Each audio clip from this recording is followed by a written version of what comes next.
Qué bien, aquí estamos.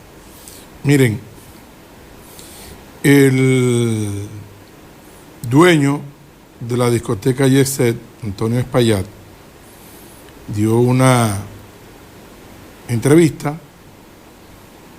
a un medio de comunicación que no son de los de él. Yo quiero esta entrevista tratar de sacar a relucir lo que hay detrás de cada uno de ellos, de cada declaración de Antonio Espaillat, lo que hay detrás de la entrevista. Porque esta entrevista fue realizada de manera minuciosa para un fin. Y obviamente para manipular a la población sobre la imagen que rueda hoy en el país. Y entonces cada pregunta y cada respuesta tiene un fin. ¿Me explico, Cada pregunta y cada respuesta tiene un fin, que es lo que nosotros queremos aquí conversar con ustedes de lo que hay detrás de cada una de esas cosas. Primero, ¿por qué la entrevista? Bueno, lo primero es, antes de eso decir, tenemos muchos temas en la tarde de hoy, y yo he dicho, he sido de los que abanderados de que hay que tratar los otros temas y que no podemos olvidar de lo que está pasando en el país y en el mundo. Pero sin olvidarnos y dejar de lado lo que aconteció en el Jet Set, porque son 232 fallecidos, que no es poca cosa que ha ocurrido en el país, y este señor todavía no ha sido solicitado por la justicia dominicana, no ha sido apresado, y ahí están las víctimas y están los muertos. Entonces no podemos tampoco callarnos ni hacernos de la vista gorda de lo que está pasando. Y por eso queremos iniciar el programa con este tema. Eso de entrada. Segundo, ¿por qué la entrevista? Sucede que una de las cosas que más se le ha criticado a Antonio Espaillat es que pasó esta tragedia y él no ha ido a darle el pese a las víctimas. La primera declaración que él dio lamentando el hecho de la tragedia de su discoteca Jet Set era algo muy frío, no caló, al contrario, eso molestó a la gente, y entonces se han programado su gente, sus mercadólogos, sus abogados, porque ahí hay todo un equipo, todo un engranaje, para que cada palabra que este señor vaya a decir sea cronometrada, que tenga un sentido de beneficio para su figura. Entonces, esa entrevista, buscaron a esta muchacha que se prestó para eso, que se ha vendido todo el tiempo. La recuerdo en un momento, Edith Feble, que vino a dar una charla aquí en Santiago, hace un buen tiempo, Y entonces usted ve que se venden, creo que fue ella y vino otra también. Se venden como los plus ultras de la moral de la República Dominicana y se prestan para esto. Porque un buen entrevistador no se maneja en una entrevista de la manera en que se manejan estos, de manera tan complaciente. Una entrevista complaciente para que tú te busques.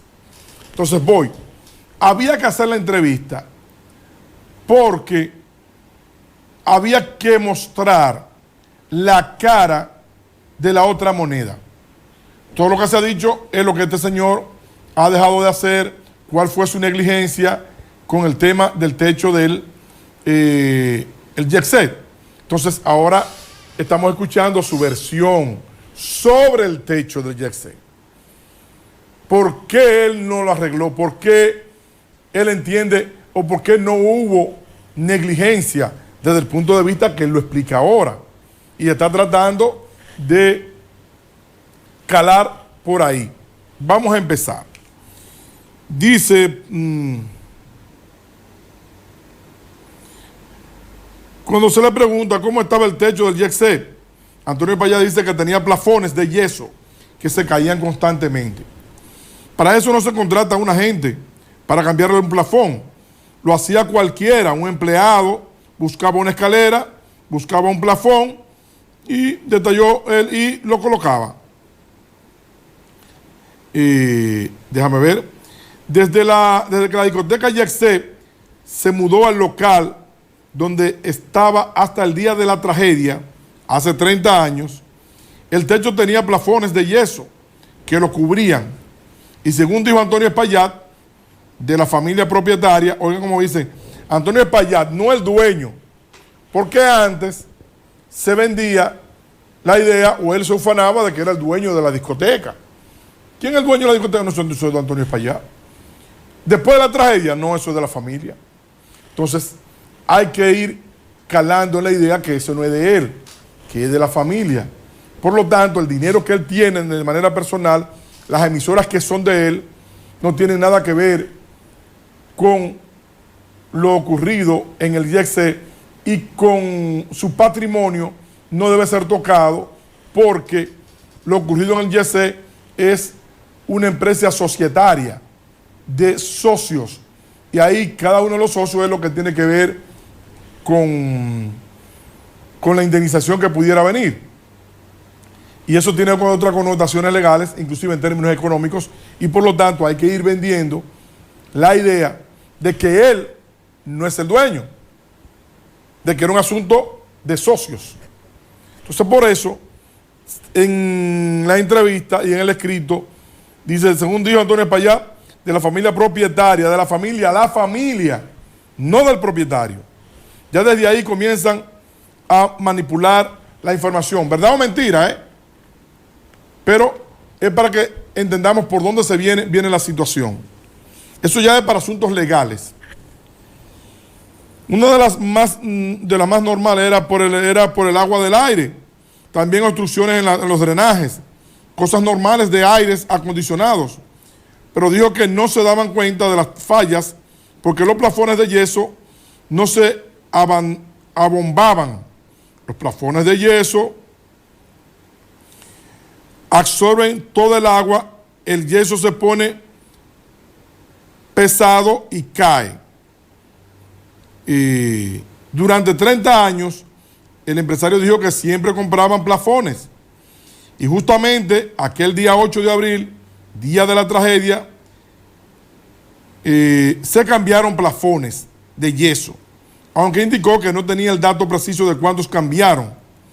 Como empresa entendía siempre que las diferentes situaciones que tenían con los plafones eran por los aire acondicionados que tenían los techos.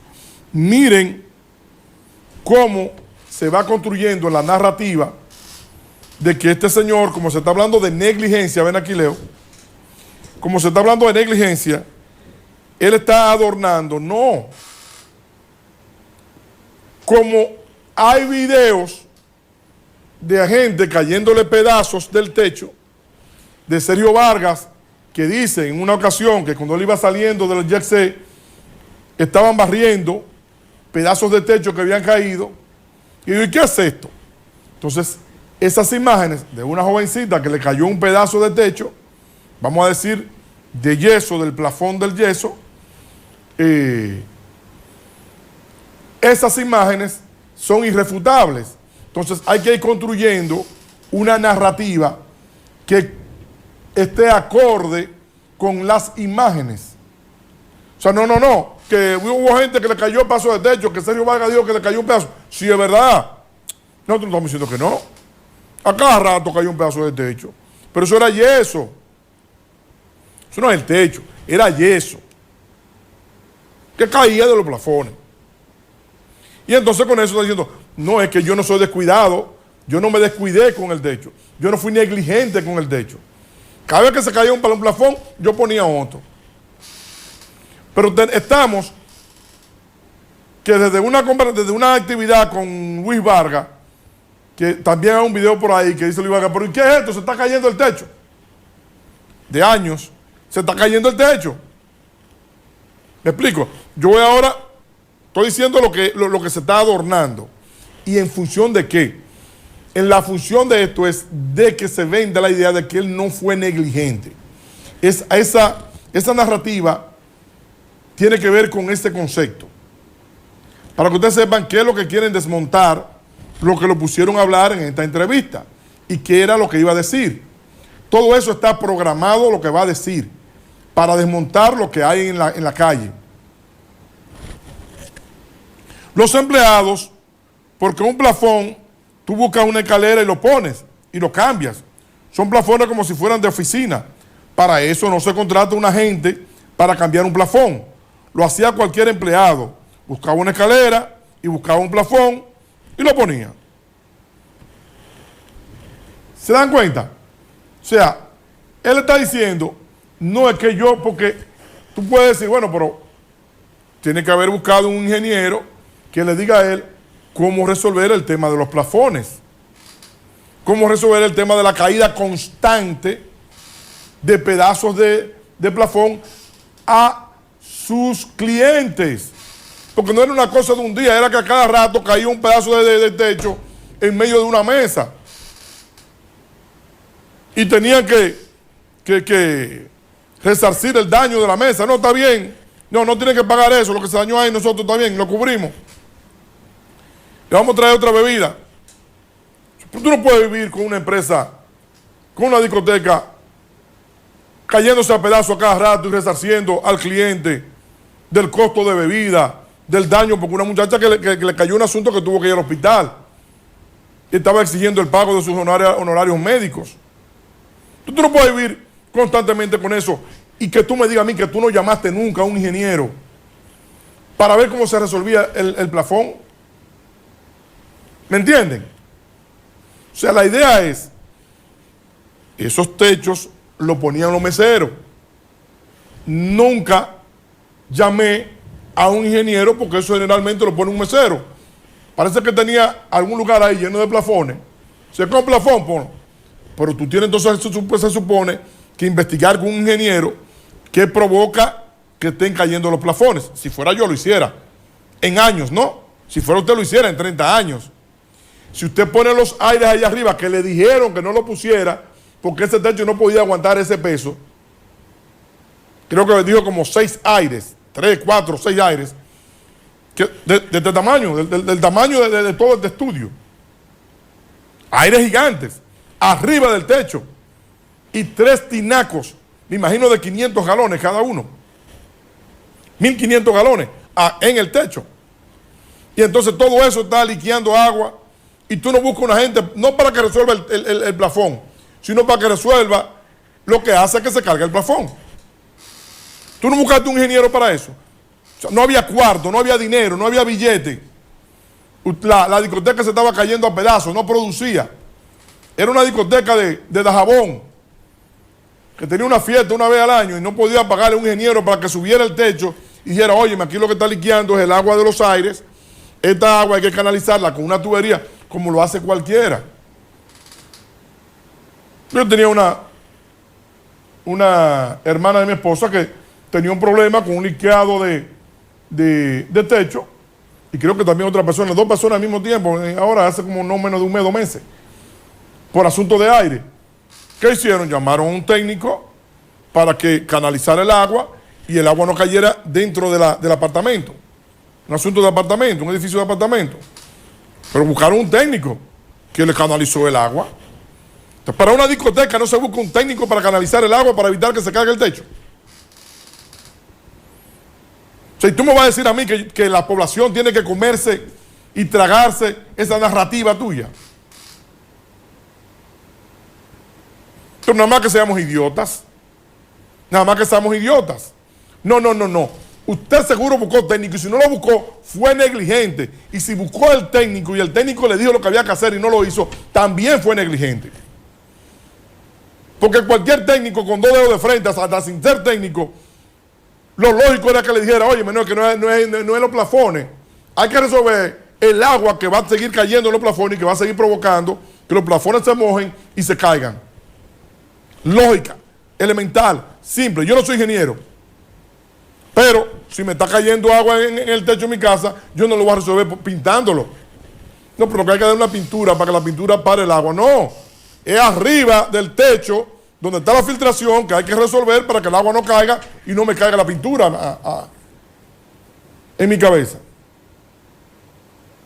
Punto.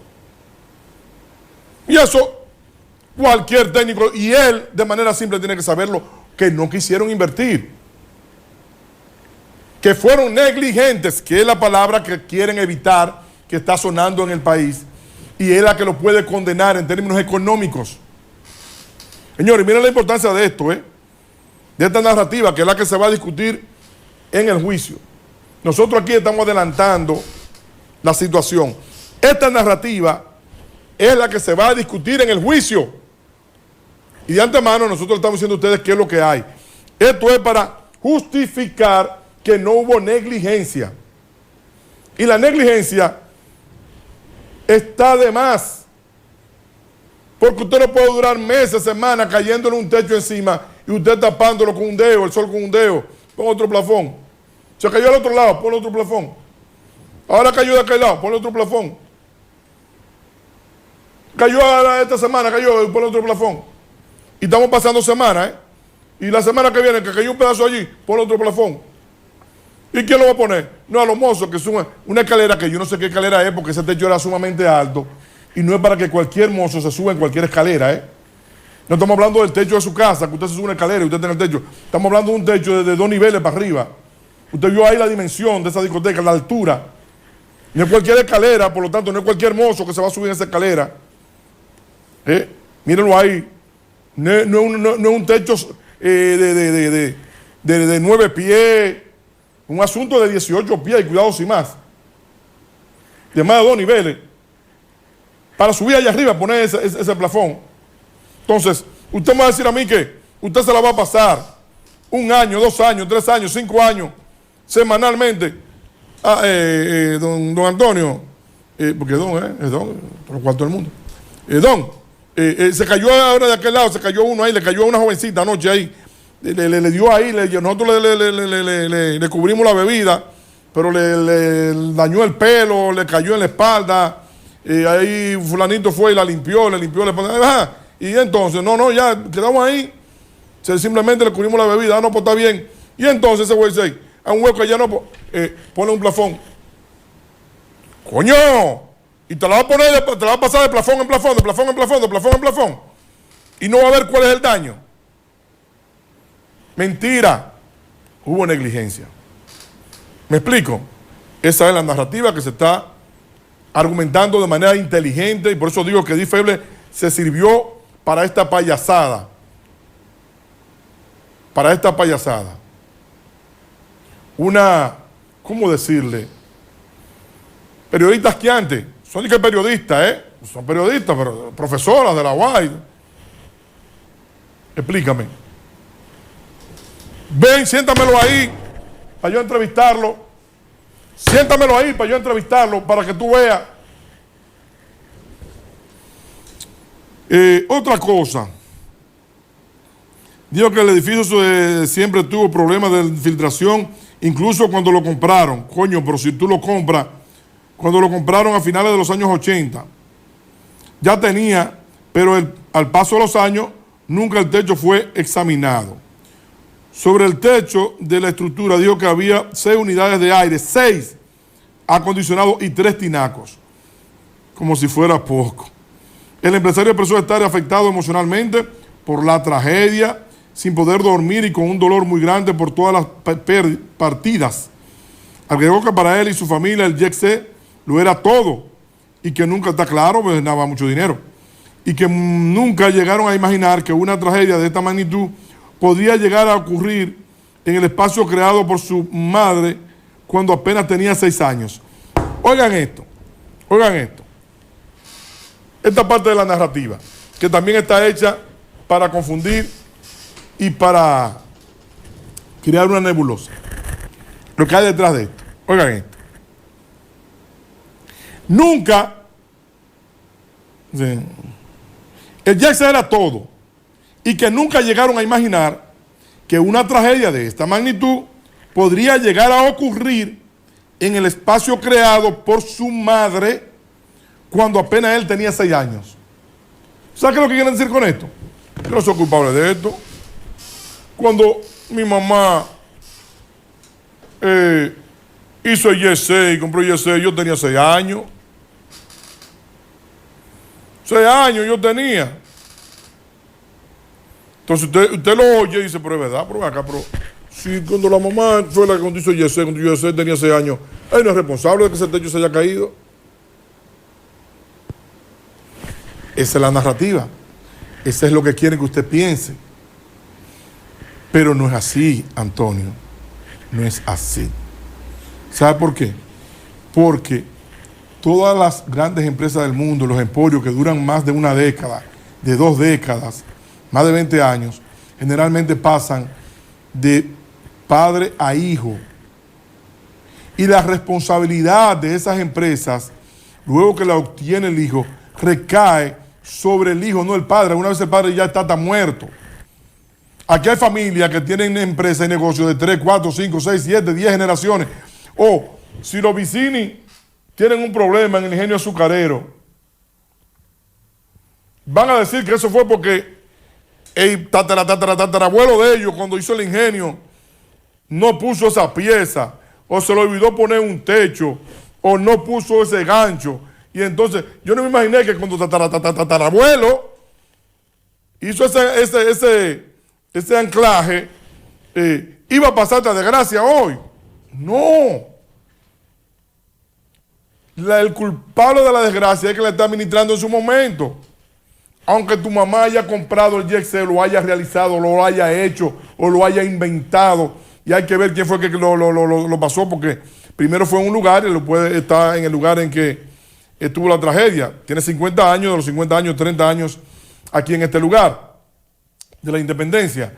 Entonces, la idea de vender, de que cuando mami hizo el Yexel, yo tenía 6 años. Sí, pero mami, hoy día hay que ver la edad que tiene y la edad que tú tienes y quién está al frente del IEXE. No es mami, eres tú. Pero te la venden así, te lo meten fácil, suave, porque son cosas que se dejan caer para que usted en su subconsciente lo registre sin darse cuenta y diga, ah, pero es verdad, pero él tenía 6 años cuando la mamá compró IEC. ¿Y por qué lo están culpando a él? ¿Qué tú quieres? Que si mi papá me deja una empresa, que se la dejó su papá, mi abuelo, y yo la estoy administrando hoy, yo soy dueño de esa empresa y mi papá ya se murió. Y hay una desgracia en la empresa por la modernización que yo le he hecho, por lo que yo he hecho, por las luces que le he comprado, por los aires. ¿Quién puso los aires? ¿Quién mandó a poner los aires ahí arriba? ¿Tu mamá? ¿Quién compró esos aires? ¿Tu mamá? ¿Quién puso los tinacos arriba? ¿Tu mamá? ¿Quién mandaba a arreglar los plafones cada vez que caían? ¿Tu mamá? No, tú. Entonces no es mamá, de que cuando yo tenía 6 años, ¿quién iba a decir que mamá? No se dejen embaucar de esa narrativa. Porque esa es la idea. Usted lee, pero hoy tenía 6 años cuando la mamá compró, ¿y por qué es culpable? Bueno, hay otras cosas aquí que yo pudiera seguir leyendo de esta